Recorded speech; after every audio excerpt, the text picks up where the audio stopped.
The best way to translate John 1:1 would be, in the beginning was the Word, and the Word was with God, and the Word was divine. Hey everybody, I'm Dan McClellan. I'm a scholar of the Bible and religion, and a lot of people don't like hearing that the second occurrence of the word theos in John 1:1 should be understood qualitatively to mean divine rather than to be identifying the very God of Israel. But it is anarthrous, which means it does not have the definite article, and in the particular kind of predication that we find, the X is Y clause that we find at the very end of John 1:1, that is the best way to make sense of the grammar.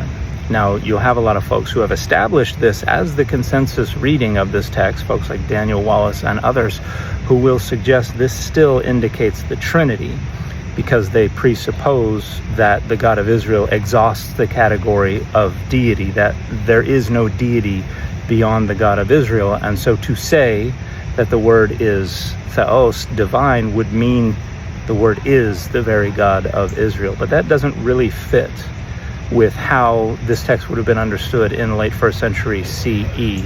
And I and other scholars have pointed out that the lack of the article is not just an artifact of the particular kind of predication that is being used here. It is more significant than that. And a lot of scholars have objected to that, say, no, don't look at the man behind the curtain. The lack of the article is insignificant. That doesn't mean anything. You shouldn't read anything into that. But the problem is we have Jewish and Christian authors who not only did read something into it, they explicitly explain precisely why, when the word theos is applied to the logos, the word, you should omit the article. And we can start in Philo in his text on dreams. In book 1, in paragraph 229 and 230, we see this discussion about a passage from Genesis that talks about how God can be used without the article when it is referring to things that are improperly referred to as God. And what Philo means there is only the God, ho theos, with the article, is the very God of Israel. But divinity can be extended to others, and others can participate in divinity without being the very God of Israel, and they are referred to as theos without the article. And Philo even explicitly says that God's chief word, the logos, is referred to as God without the article. And elsewhere, Philo even refers to a second God.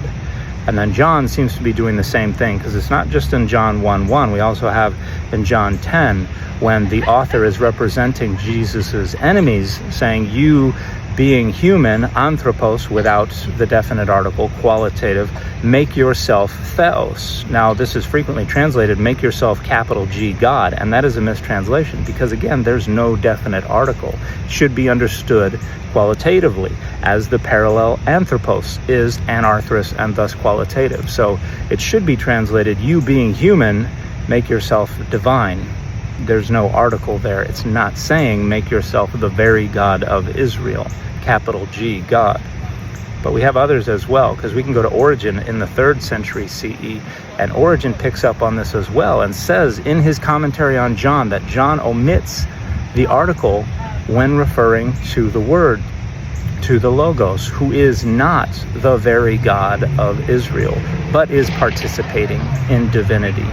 And this is also something that, according to the Gospel of John, is going to be extended to all of Jesus's followers. They will all become one with Jesus, just as Jesus is one with God.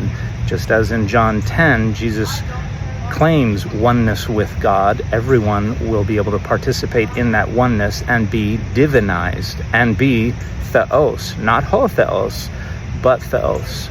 And there are other scholars who have mentioned this as well, up to the recent New History of John that was written by Hugo Mendez and just published last month. But many of them omit another Christian who I think does the exact same thing.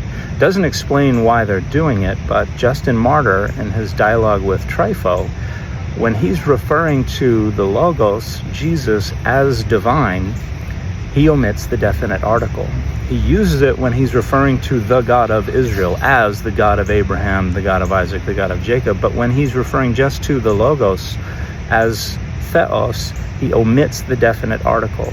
And again, scholars have been like, oh no, don't read anything into that. But we see prior to the composition of the Gospel of John and the centuries after the Gospel of John, Greek speakers and prominent Christian and Jewish thinkers explaining this is significant, explaining that the Logos, the Word, is Theos, divine, not Ho Theos, not the very God of Israel. They make a big deal out of that, and scholars these days want to try to ignore that or pretend that that should not inform our reading of John, who also omits the definite article when referring to Jesus or the Logos as Theos.